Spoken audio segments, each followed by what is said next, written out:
English. And his use of the words, or the translator's use of the words consciousness and awareness, are a bit different than we find in most other translations of works.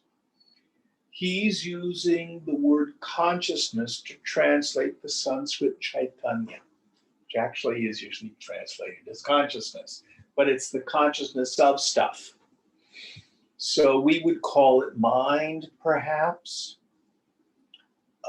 And Chit, of course, is pure awareness. So he makes that distinction. So when you hear them talk about the phenomenal world is consciousness and states of consciousness, that's why there seems to be a bit of a distinction. Any thoughts on that or questions? Yes. Excuse me. I have a fairly general question, but on the same concept. The self is, in words, often described as Sat Chitananda.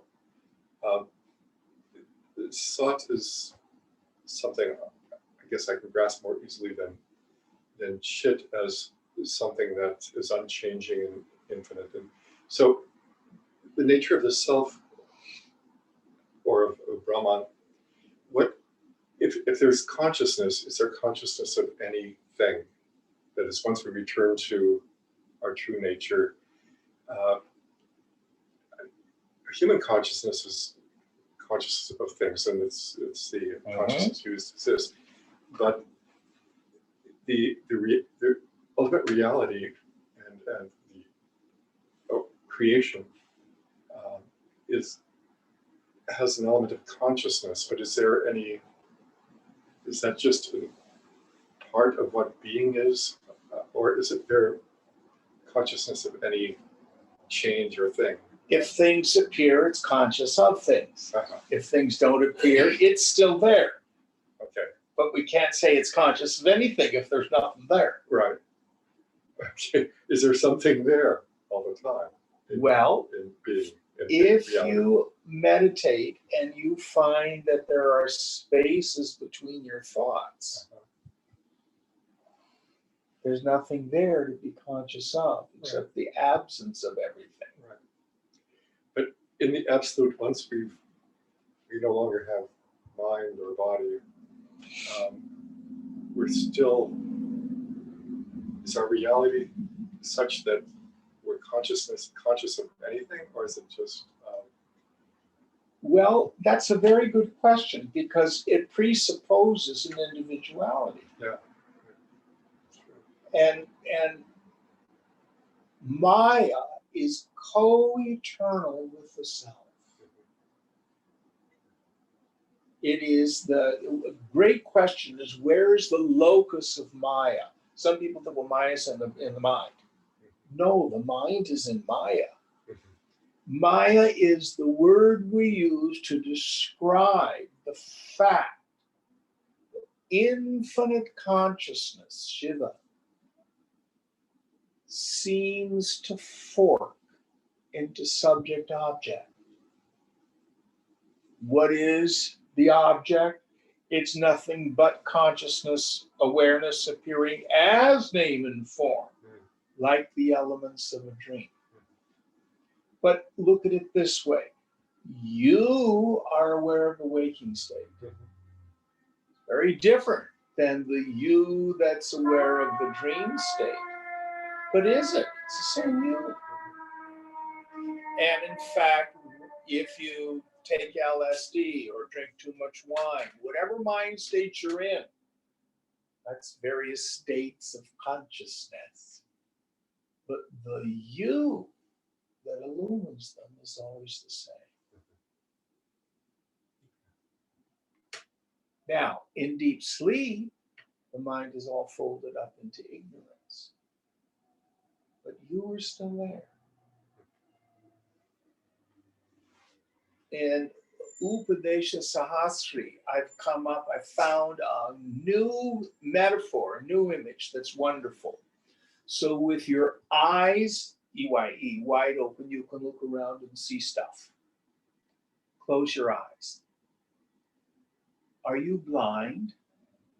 Or are you seeing the back of your eyelids? See? Open your eyes back up, you still see. Close your eyes, you don't see. Open your eyes, you do see. But you are not blind. You are seeing the back of your eyelids. That's what deep sleep is like.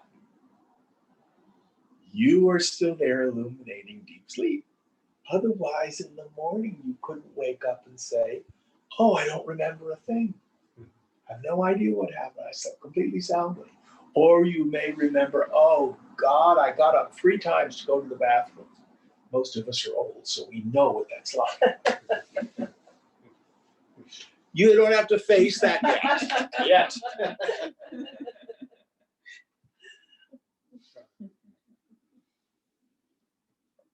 That's helpful. Thank you. And the point here is, in the end, it's not something you want to try to figure out.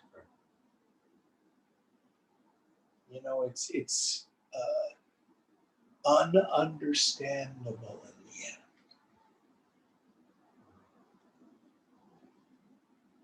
One of my favorite verses from Gita, this is in the Sthipa Prajna Purusha section at the end of chapter 2. Krishna says, he who knows it not. I'm going to change the pronoun here. She who knows it not, knows it. So the person who's read all the books and thinks they have a good intellectual understanding of it, that's what we call an indirect knowledge. That's not it.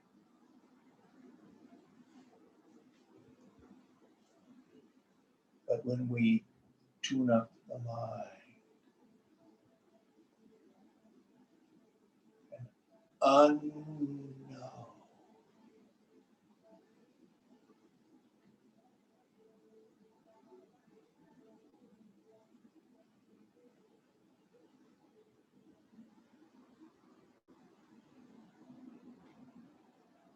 the person who can go there, they know.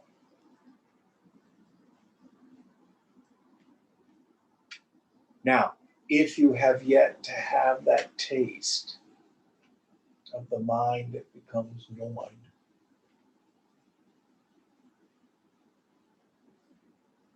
you don't get there by trying to figure it out. You get there through vairagya. Through what? Vairagya, give up your attachment for the world. That's what holds the mind in place.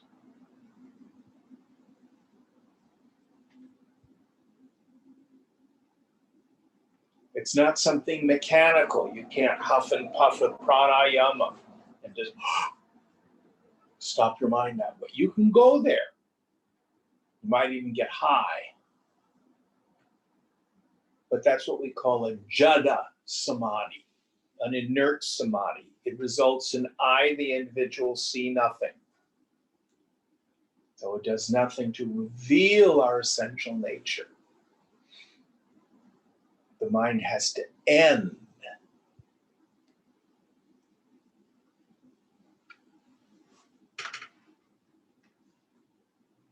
Good question. Good question. Anybody, any other ones before we move on? All right.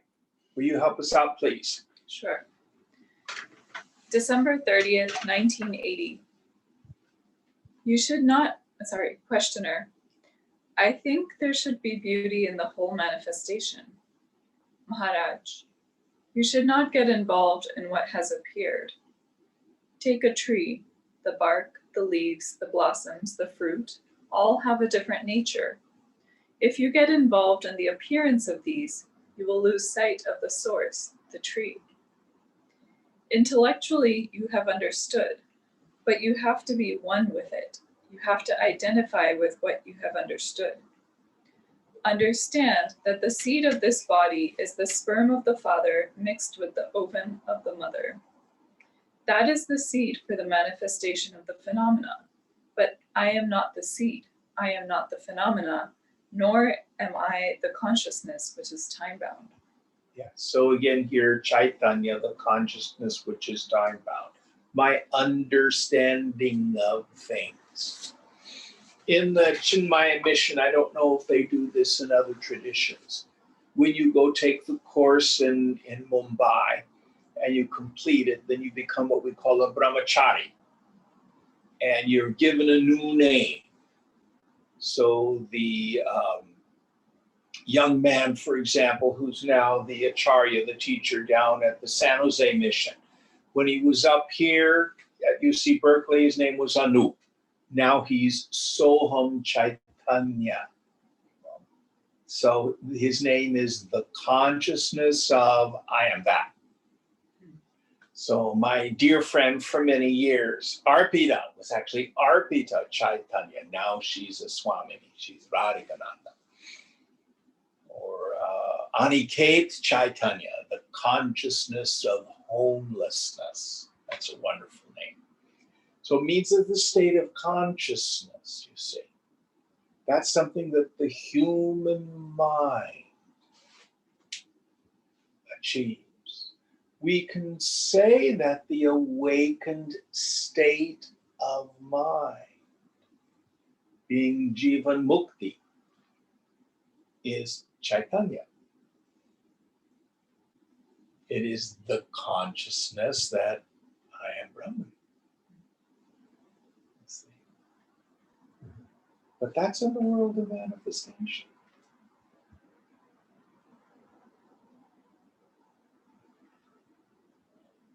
When the body dies off, subtle body dissolves for the person of knowledge, what's left?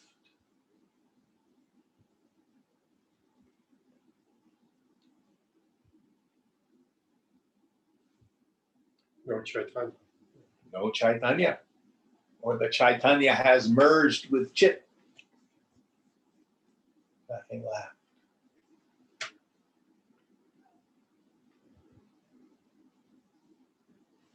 But you do not cease to exist.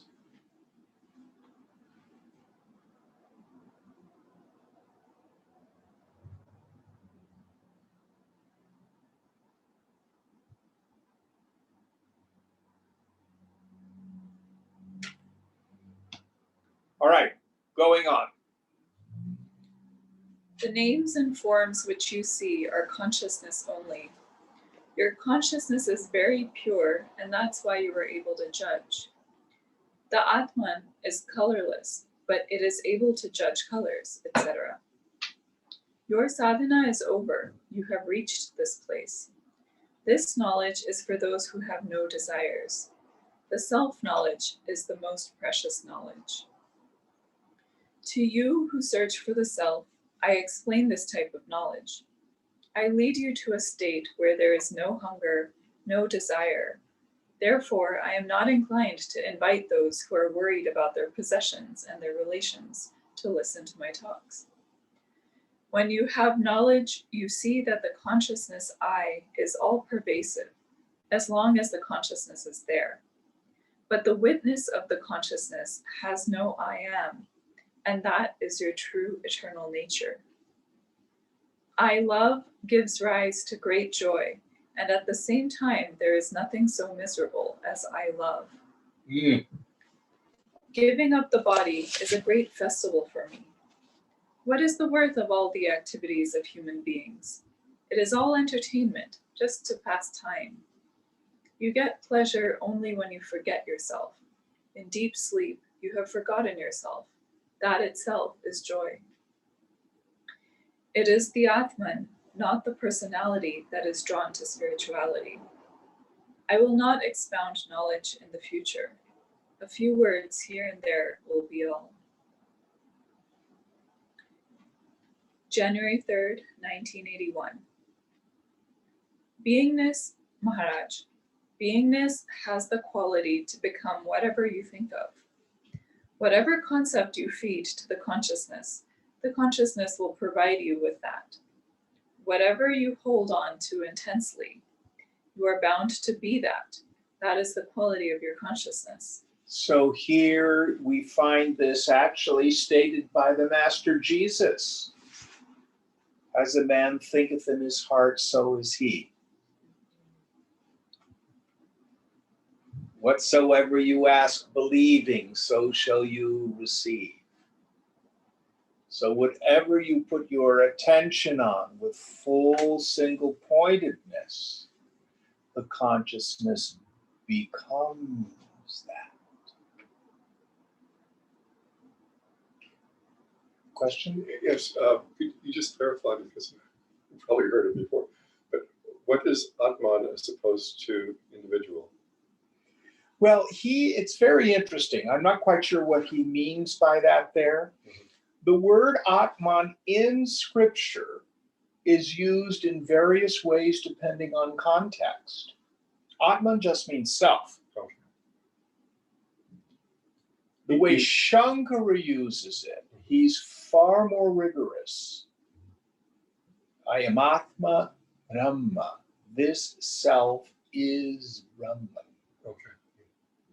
So it doesn't mean what we call the Jivatman, Okay. the individual self. The individual self is a shadow self. It's a phony self. It's a counterfeit self. It's the idea of self. I don't tend to use the word Jivatman because I think it's confusing. I tend to use the word Jiva Bhavana. Bhavana means a feeling or an attitude. So it's the feeling or the attitude that I'm a person. It's like, for example, at night you have Swapna Bhavana. The attitude or the feeling of the dreamer.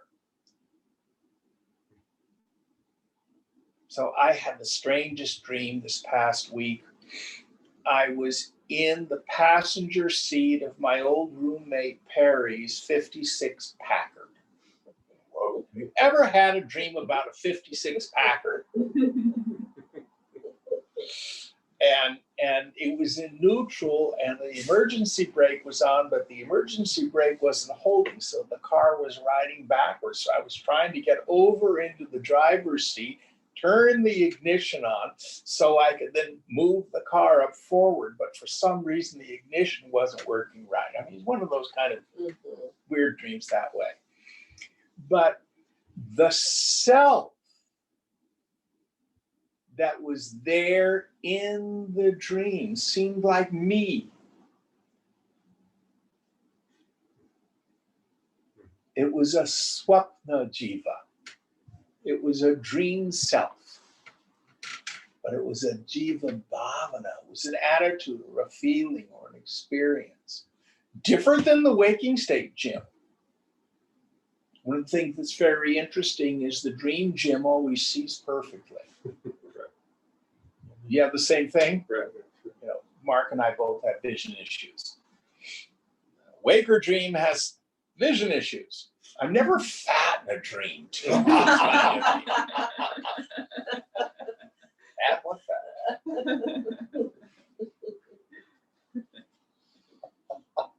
But it seems real. It seems like me. So it's the attitude or the feeling. We call it Jivatman. We call it Jiva Bhavana. We call it Ahankara, ego. I mean, it goes by many names. Goes by many names.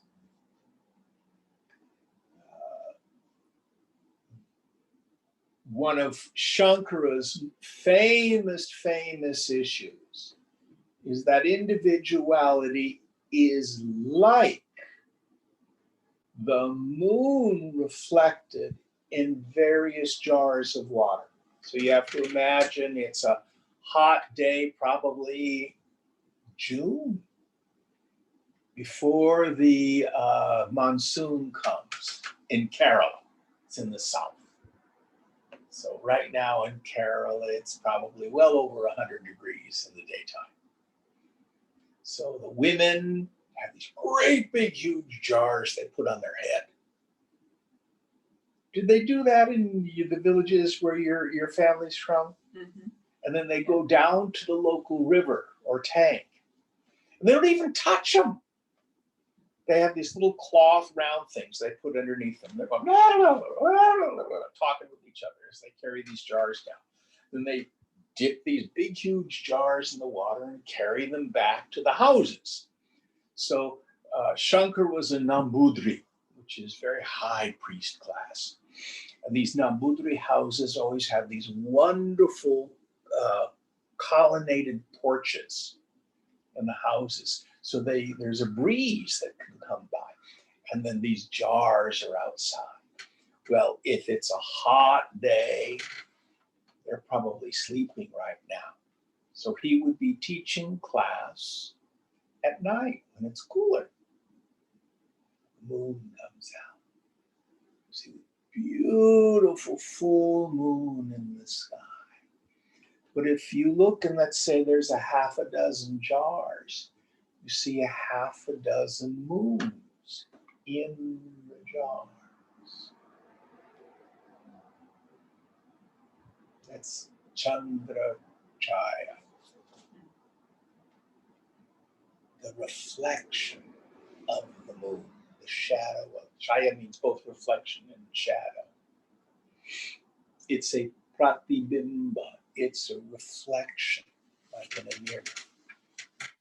So that's like the jiva bhavana, this jivatma, this individuality.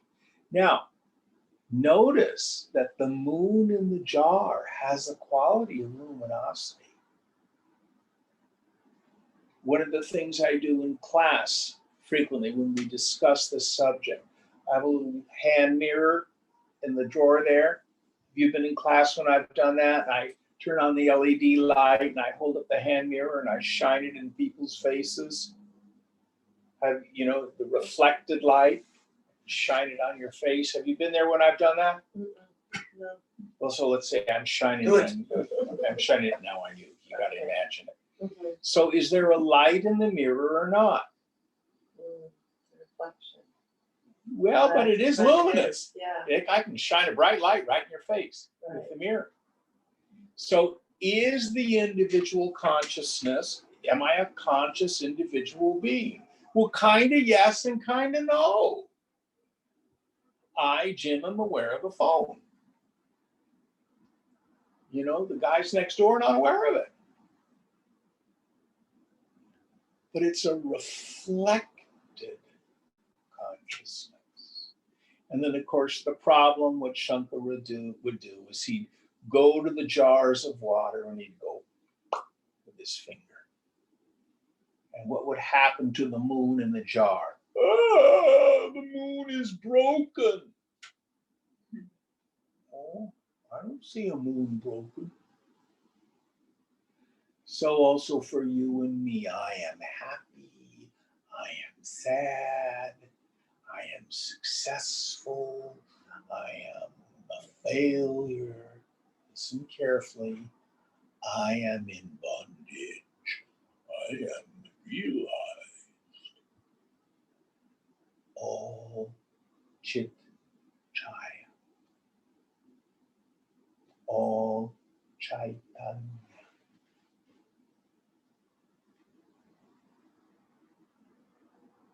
So if the water in the jar is very still and the moon is perfectly reflected, has that affected the moon in the sky? If, on the other hand, the water in the jar is dirty and I have a brown, smudgy moon, is the moon in the sky affected? Listen carefully. Both bondage and liberation occur to the mind. They are states of consciousness. Neither touches the self.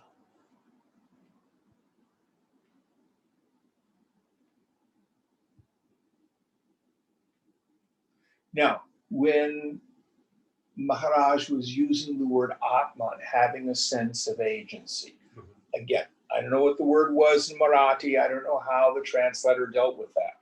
But the self has no agency. That's what we would say from using the very precise language of Shankar. Does that make it a little clearer? Sure. Any other questions on this?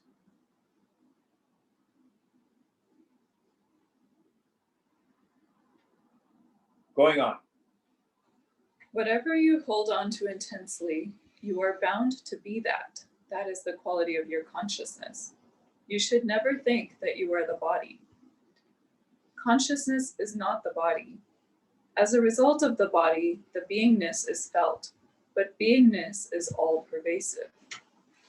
Consciousness alone feels the expanse of consciousness, but I, the Absolute, am not that. Whatever is known by consciousness is in the field of consciousness. The consciousness and the knowledge will subside when the food body dies. The Absolute always remains. The seed of knowledge is planted in you by these talks. Now you have to follow it up. You must nurse it, ruminate over it, so that the tree of knowledge will grow. So what is it that gets realized? It's the subtle intellect, the Chaitanya, the consciousness, not the self. Self is already realized. Do you exist? Who here had a bad day this past week? Did you know it? Mm-hmm. Did you cease to exist? No. You sure you were aware of it? Yes. Okay. So I am, I shine. You never doubted that. But it may have seemed like Wendy had a bad day. That's in the consciousness. But you still never lost the experience of the Absolute. You do not gain the experience of the Absolute. If you could gain it, you could lose it. You realize what you already are. What happens in the Chaitanya, the consciousness, is my faculty of becoming aware of something is drawn to something that's already there. I use lots of examples of that. The one I've been using lately is if you bring your mind's eye, your attention to the feeling of the waistband of your trousers, your pants on your waist. Can you do that right now? Now, you didn't achieve waistband sensation. In fact, you've been having that experience since you put your pants on this morning, haven't you? Yeah. You just ignored it for a long time. That's all that happened, right? Now, the difference is in the morning when you put your pants on, you have the beginning of the experience, and it's an objective experience. I-ing, selfing, is constant. It's nitya, it's eternal. And it's never an objective experience. It's purely subjective experience. But just like I can pay attention to the feeling of my glasses on my nose, or I can pay attention to my shirt on my shoulders, or I took my vitamins this morning, how are they sitting in my stomach? Or I can go, well, how am I feeling? I'm neutral today. I can bring my attention to what's the nature of I. What's the pure subject? It's always there. It's empty and vast like the sky. It has no qualities, no color.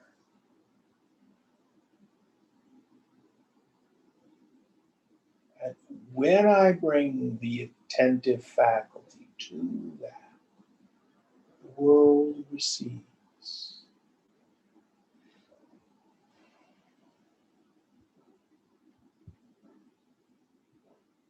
Now, this insight that happens in the consciousness where it sees, oh, I'm not a person.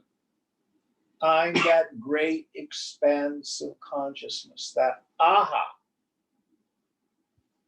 Technical term, pratya vijnanam, recognition.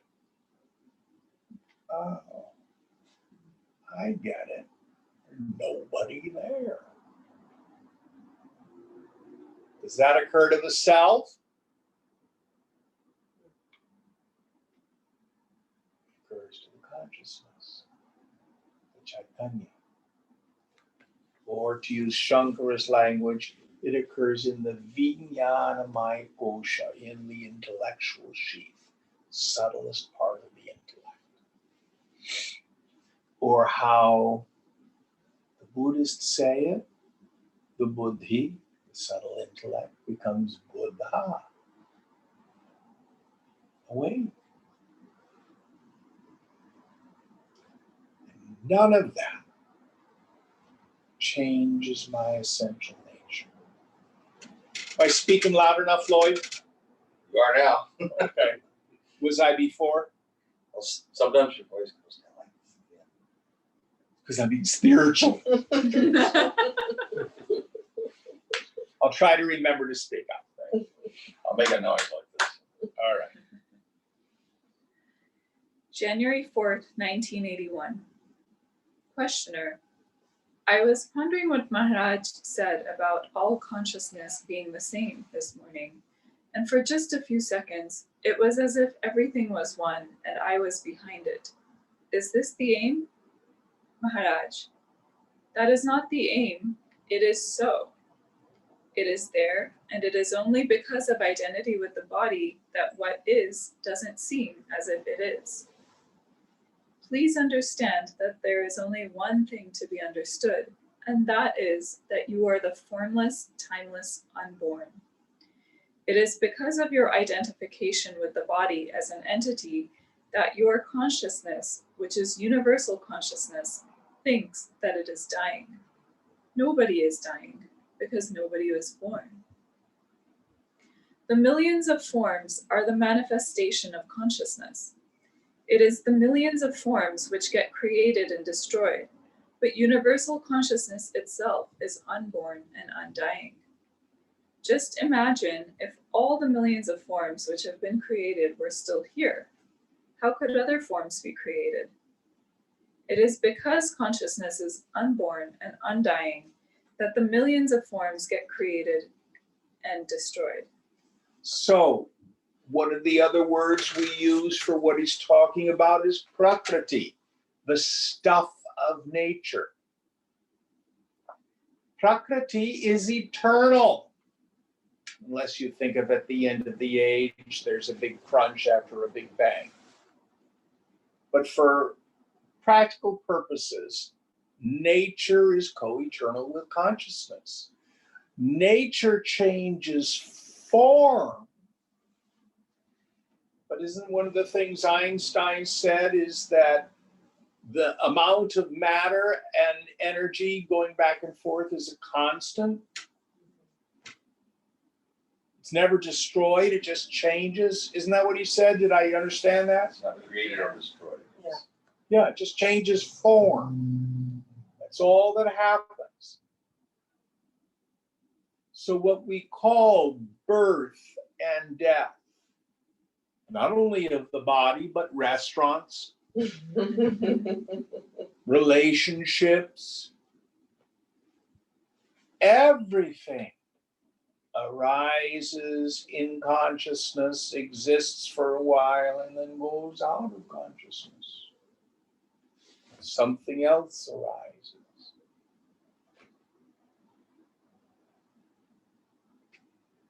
The mud. It's one of the things that's so cool. If you're traveling in a rural area of India, you still see them do it. So if you stop by a tea stall in rural India, maybe now they'll give it to you in a porcelain cup or a paper cup or a plastic cup. But in old-timey days, when I was first there, it was a mud cup. It was baked mud. Do they do that when you seen I've those? seen it. Yeah. Yeah. I've seen it. So it's sun fired. It's not fired in a kiln. Right. It's the local mud. Let me see that. And then they pour your tea, you drink your tea, guess what you do with it? Totally It breaks easy recyclable. too. It's just, Oh, so it's a one-use thing. Yeah, Oh, wow. just bud. Yep. Wow. So you they're can't wash it and melt. They're constantly making them. But Wow. does the mud ever change? It just keeps changing form.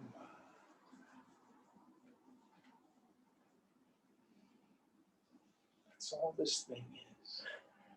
That's a very good analogy. It's all that it is. It's the same mud, whether it's made into a bowl, made into a cup. And what happens to it?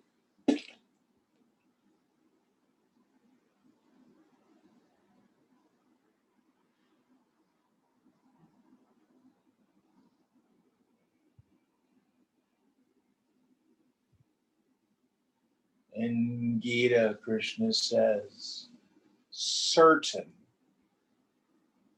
is death for the born, and certain is birth for the dead.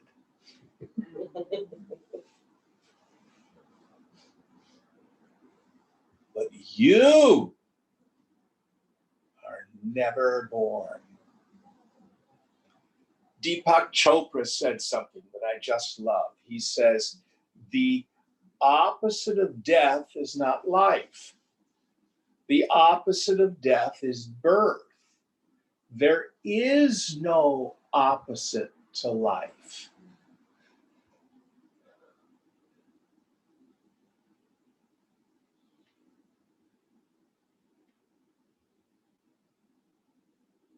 Any thoughts? Going on.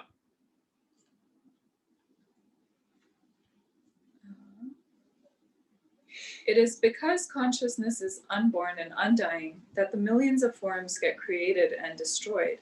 It is a continuous process. Understand that what you are is this unlimited universal consciousness. Only that in which consciousness manifests itself is limited and is created and destroyed.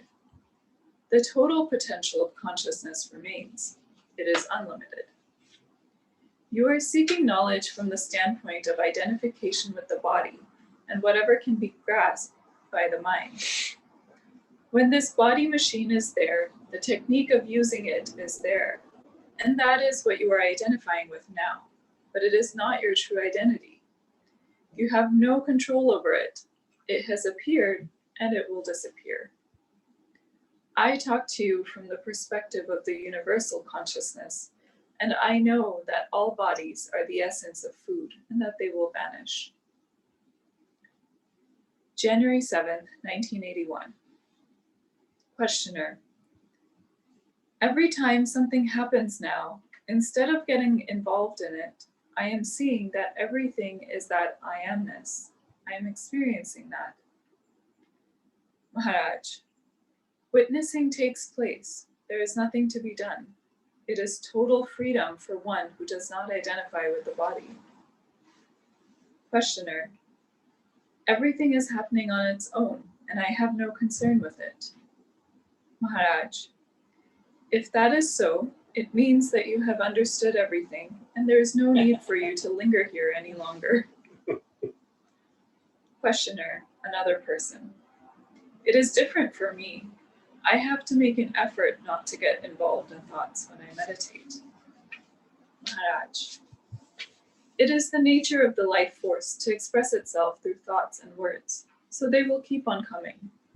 If you have to make an effort in the beginning not to get involved, make that effort until it becomes effortless. Questioner. Does the Jnani have a mind and thoughts also? Maharaj. Although thoughts come and go, the Jnani is not concerned. Thoughts will come in consciousness. Witnessing also takes place in consciousness. You must have the conviction that you are consciousness. Thereafter, there is nothing for you to do. Leave it to the consciousness to do what is to be done. Whatever happens, happens spontaneously. Questioner. Where is the seat of consciousness? Maharaj. In every particle of the juice of the body. In the scriptural books, it is normally given that there are various chakras. Those are available if you want to locate them like that, but according to me, it is throughout the body. Questioner. And I would go even further. I would say the seat of consciousness is nowhere. Because it just is. So what is the source of my thoughts? Can you find anything called my thought?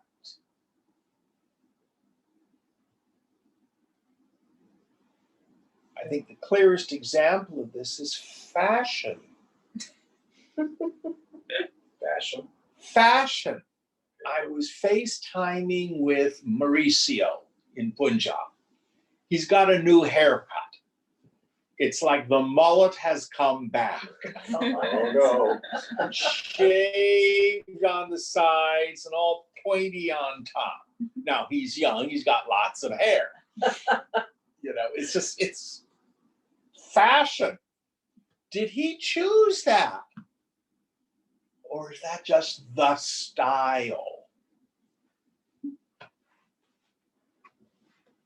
You know, you look to men's fashions of the 20s. I think that's when men's fashions were the best. 20s, maybe early 30s. You know?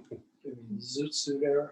Yeah. Before, well, I like the Fords myself. Yes. And or the 20s for women being a flapper. Or you go back to Victorian periods where women were corseted. Or the 18th century with these big hoopy things where you had to turn sideways to go through a door and stuff like that. Do people choose that? Or like in World War II, every woman had red nails. Don't they now? But I always think, no matter how difficult life is or what's going on, fashion prevails, right? But the whole idea is, do we really choose it? No, it just happens. Does it choose us? It just kind of moves around. But it's the same thing. You know, I think one of the clearest examples, it's what's happening currently in the political awareness. So right now in Alabama and Oklahoma and Mississippi, the number of people who are getting vaccinated is like 30%, as opposed to here in the Bay Area, it's 70, 80%. What's the difference and why? Did these people choose to not be vaccinated? Or there was a group mind, there was a conversation, or ideas just passed around. They're not stupid.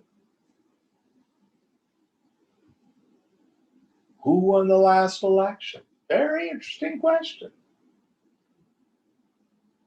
We don't choose these thoughts. And if you think about, well, this is an issue from my childhood. Well, where did that come from?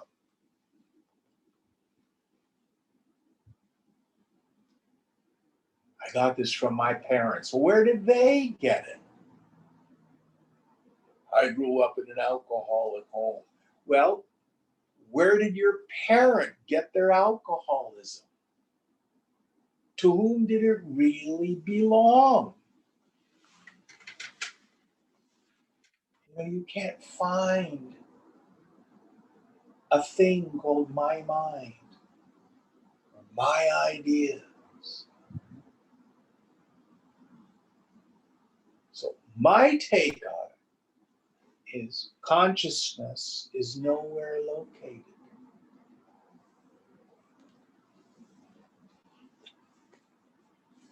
And we have this idea, Jung called it synchronicity. So over here, you're driving your car, and in Japan, a butterfly is flying. Is it cause and effect? Is it happening at the same time? There's a very famous Zen koan. From where you are sitting, move the distant boat across the waters. And it's not about having psychic powers. It's that the same consciousness that's sitting your butt right here in my living room is right now moving traffic up and down Grand Avenue and spinning galaxies.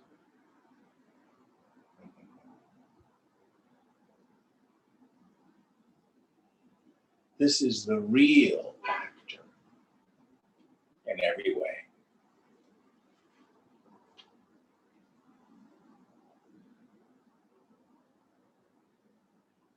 Any thoughts on this?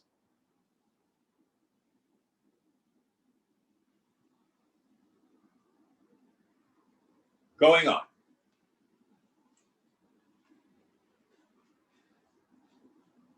What is the difference, questioner? What is the difference between the body and consciousness?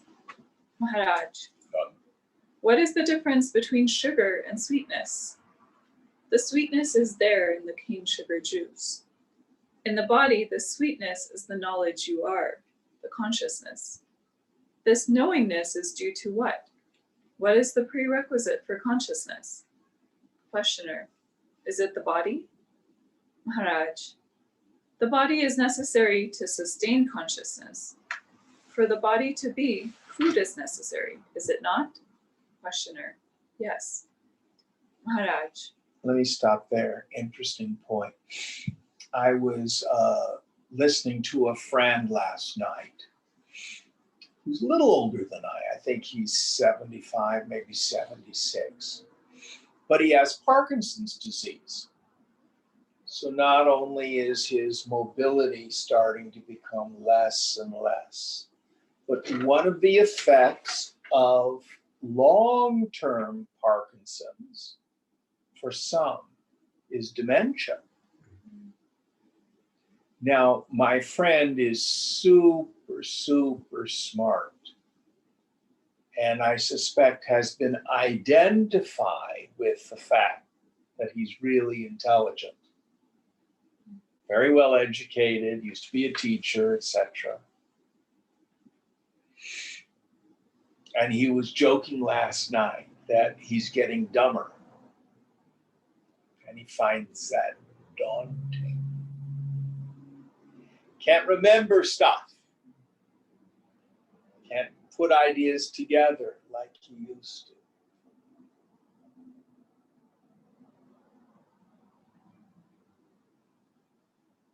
That's a product of food, of the body. Where does Parkinson's exist? In the body.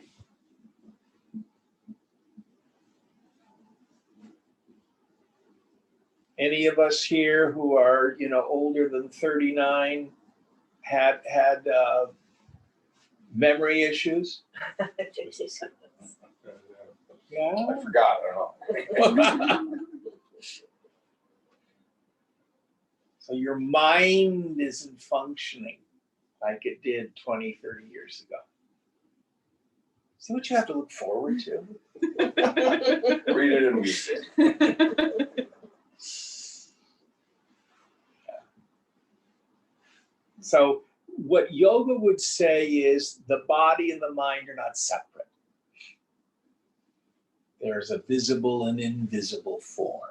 The body is nothing but a grossified form of the mind.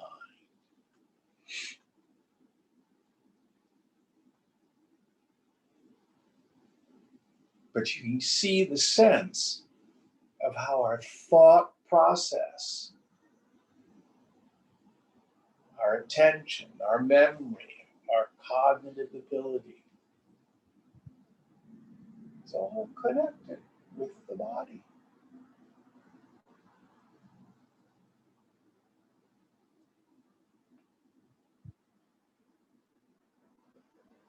Going on. Maharaj, if the body does not remain, consciousness will not remain.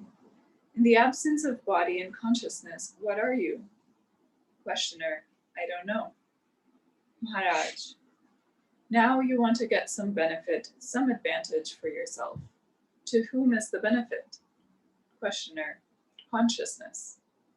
Maharaj, if you are not the body or the consciousness, then what are you? When you realize the self-knowledge, then the self is released, liberated. Questioner, then what? Maharaj, then you know definitely who you are. That by which you know that also. Questioner, is that liberation? Maharaj, liberation means what? It is no more there. Flicking his cigarette lighter on and off. This cigarette lighter is the body. The consciousness is the flame. Now it isn't there anymore. It is liberated. Where is the need to label it in the absence of consciousness? January 8th, 1981. Maharaj, outwardly you can imitate a jnani, but the jnani has no fear. Questioner, he is the ultimate? Maharaj, the ultimate state is that state in which there is a total end to this body, name, and form.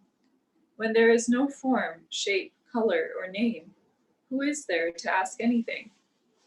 Whatever happens, you accept it based on your identity with the body, and the body is time-bound. Questioner, I have experienced that it is not being. Maharaj, what do you understand by the experience? What is the significance of the experience? Questioner, it is not an experience of anybody.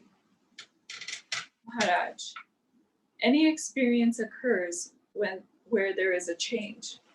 If there is no change, there can be no experience. Questioner, it is not an experience, it is a state of being, non-being.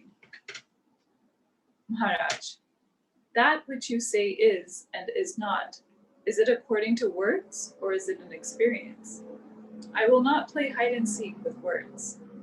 That which you are describing, is it an experience or just the words? It is likely that you have been influenced by what you have read and heard, and therefore what you are saying is only what you have heard. Is that right? Or is what you are saying a practical experience which you have had? Questioner, I said before, it is not anybody's experience.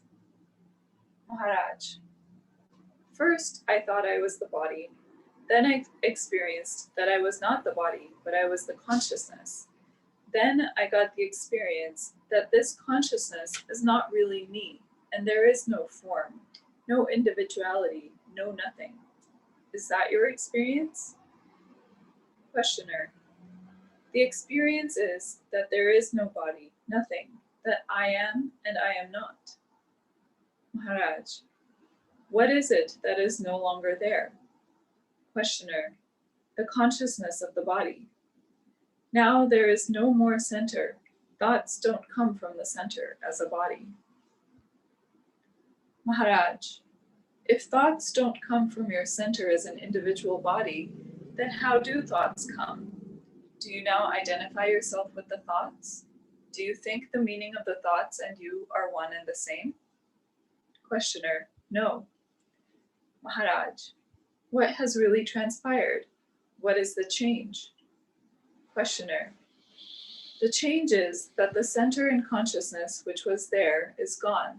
The center I am is gone. Maharaj, tell me something about that center. Questioner, first, there was a center of identification in the body, and now I don't feel that.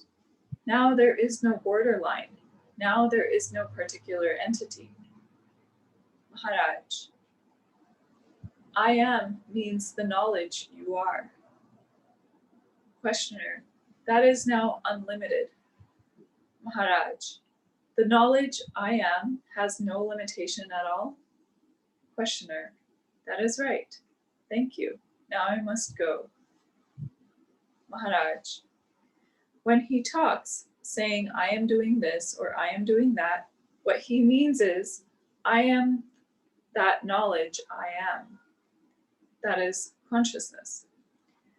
Because unless the consciousness is there, the body is not. In deep sleep, we are not aware of the body.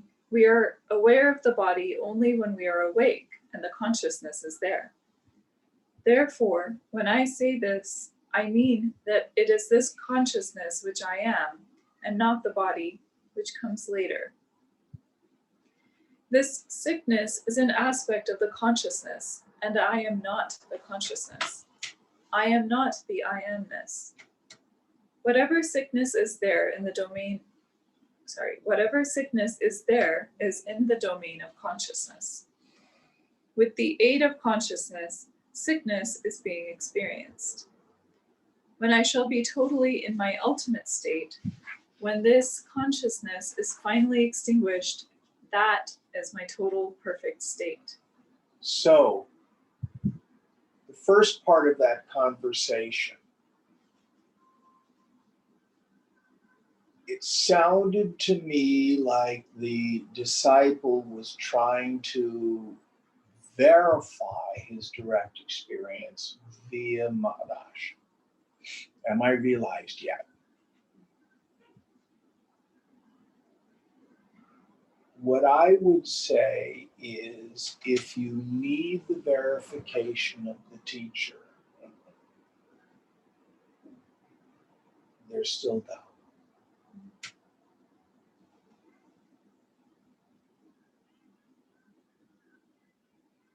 And in the end, it cannot be put into words.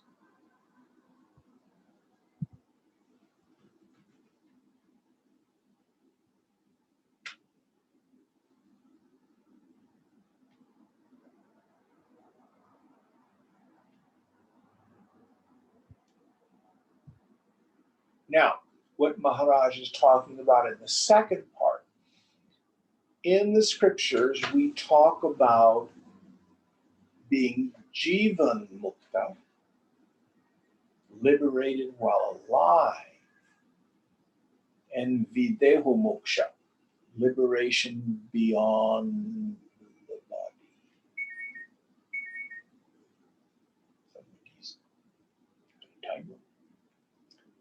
So, what he's saying is for the person of realization, when the body dies, it goes back to the elements. And there's nothing left to hold the subtle body together. So it goes back to the subtle elements.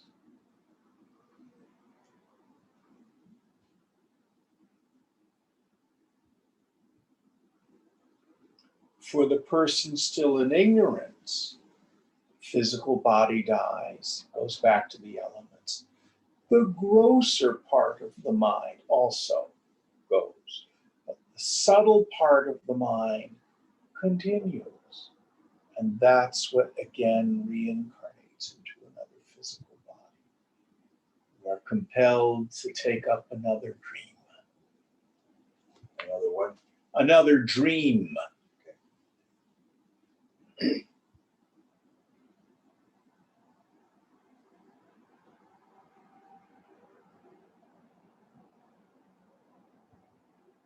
So here he's talking about Mahasamadhi, it's called. So for the Jivan Mukti, she may be in samadhi, deep meditation, where everything disappears. But if there's still some karma, the mind returns and they act their part in the world.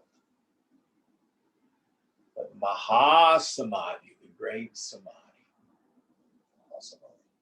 Pardon me? No, I'm just reflecting what you're saying. It's the death of the realized soul. When they are, as Swami Tapovanam, eternally united with the beloved. Nothing to fear. Nothing to fear.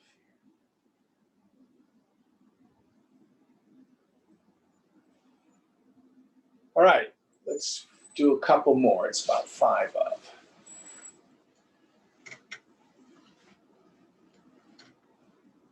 When will I have no experience of this illness? Just as the sun sets, only when this consciousness sets will there be perfect health or no experience of this sickness. So long as the consciousness is there, the sickness must be experienced. What is my pleasure or happiness? Nothing other than this knowledge I am, this consciousness. Your idea of knowledge is something you can catch hold of, something you can feel and put in your pocket. This knowledge is not of that kind. When I know that I am knowledge itself, what can I hope to get? January 9th, 1981. Questioner, what are thoughts? Maharaj, they are the result of previous conditioning which the mind has had.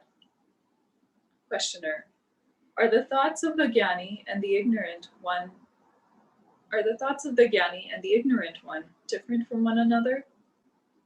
Maharaj, the difference is that the Jnani has divorced himself from the body-mind. The body-mind thoughts will come and go, but the Jnani is not concerned. Whereas the ignorant one gets involved in those thoughts, and the ignorant one considers himself as a name and form. Or the way I like to frame it, for the person in ignorance, they think their mind is real. They think their thoughts are real. And they think their thoughts are about real stuff. But for the person of wisdom, the fundamental thing that they know is the unreality of the mind itself. You cannot think a real thought.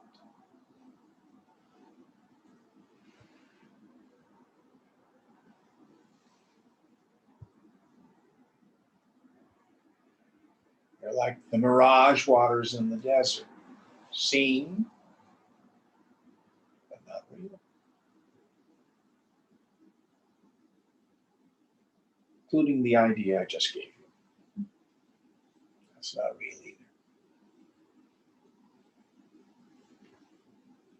Going on. Questioner, should I keep in mind constantly that I am consciousness only? Maharaj, you are consciousness and consciousness is you, and that's it. It is not necessary to always keep your attention on that fact. When you know that this is your finger, is it necessary to constantly repeat that this is your finger? What is there to be done? Questioner, when an action must be done or a choice made, how should one make the choice? Maharaj, just understand that it is not your personal action or choice. Do not get involved as the doer. Why do you get involved in all these concepts? First, find out what you consider yourself to be. Are you an entity? Get that problem solved instead of getting involved in all kinds of concepts. What are you? You cannot understand with your intellect. It is beyond the grasp of the intellect. Amen. January 11th, 1981. Questioner, the spiritual experiences which I have, are they something which should not be there? What is it? Maharaj, It is all entertainment. You are present here. Is your body not the result of someone's entertainment?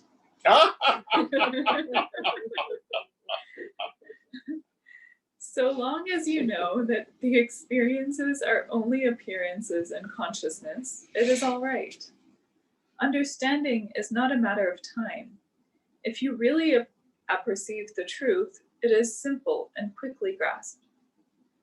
The conscious presence depends on the body, and the body is nothing but the sperm and ovum. So where is this you? This body is like an instrument that says, I am, like an announcer. Presently, you think that you are the body-mind, and whatever concepts you have collected are flowing out. When you begin spirituality, you reject the body-mind with, I am not that. Then you come to the I am only, without words. Then you are everything. You are not confined to the body. Because of the instrument of the body, that feeling of consciousness is there, and I, the Absolute, am not that. Having stabilized in the consciousness, the next step is to be in a position to observe the consciousness and all the play that is happening in the consciousness, just to understand. Attachment to the body and to the consciousness is very strong. To get rid of it is very difficult. The birth principle, the chemical around which the body formation takes place, has no form or design and actually didn't exist. That non-existing thing suddenly came into existence. What is the validity of its existence? It is an apparition only. It can't be the truth. That's why I dare talk like this. This is a big hoax, a big fraud, created out of nothingness. Can you create something out of nothing? Whatever I said is securely planted in that birth principle of yours. You cannot extract it. In due course, it will proliferate into knowledge. All right, is that the end of that? Almost, like 2 more paragraphs. I don't want life, even for a moment, but in that momentary life, there are so many lives. I am not afraid of death. With death, the imperfection is removed. Consciousness, the stigma of imperfection, is gone. What remains is total perfection. There is no guarantee that I will meet you tomorrow, but the reality is that there is no separation at all between you and me, because we are one. Do not imagine any separation. That's it. Any final thoughts? Om Purnamada Purnamidam Purnat Purnamudachyate Purnasya Purnamadaya Purnameva Vashishyate. Om Shanti Shanti Shanti. Hari Om Shri Guru Pyo Namaha.